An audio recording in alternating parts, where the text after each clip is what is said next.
کلام امام الزمان علیہ الصلاۃ والسلام۔ انسان کی زاہدانہ زندگی کا بڑا بھاری معیار نماز ہے۔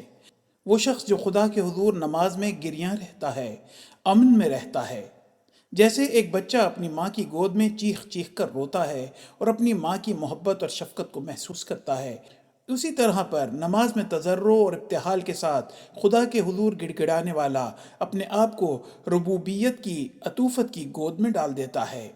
یاد رکھو، اس نے ایمان کا حز نہیں اٹھایا جس نے نماز میں لذت نہیں پائی۔ نماز صرف ٹکروں کا نام نہیں ہے۔ بعض لوگ نماز کو تو دو چار چونچیں لگا کر جیسے مرغی ٹھونگے مارتی ہے ختم کرتے ہیں اور پھر لمبی چوڑی دعا شروع کرتے ہیں، حالانکہ وہ وقت جو اللہ تعالیٰ کے حضور عرض کرنے کے لیے ملا تھا اس کو صرف ایک رسم اور عادت کے طور پر جلد جلد ختم کرنے میں گزار دیتے ہیں اور حضور الہی سے نکل کر دعا مانگتے ہیں۔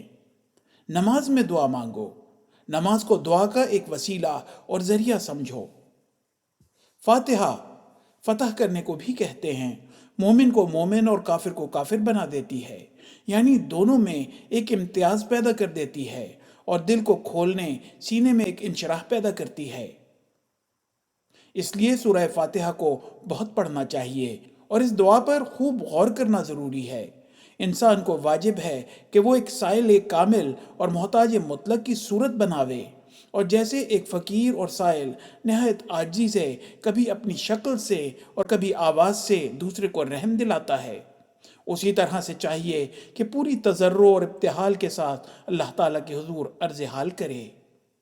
پس جب تک نماز میں تضرع سے کام نہ لے اور دعا کے لیے نماز کو ذریعہ قرار نہ دے، نماز میں لذت کہاں؟ حوالہ ملفوظات۔ جب تک انسان کامل طور پر توحید پر کاربند نہیں ہوتا، اس میں اسلام کی محبت اور عظمت قائم نہیں ہوتی۔ اور پھر میں اصل ذکر کی طرف رجوع کر کے کہتا ہوں کہ نماز کی لذت اور سرور اسے حاصل نہیں ہو سکتا۔ مدار اسی بات پر ہے کہ جب تک برے ارادے، ناپاک اور گندے منصوبے بھسم نہ ہوں، انانیت اور شیخی دور ہو کر نیستی اور فروتنی نہ آئے، خدا کا سچا بندہ نہیں کہلا سکتا۔ اور عبودیت کاملہ کے سکھانے کے لیے بہترین معلم اور افضل ترین ذریعہ نماز ہی ہے۔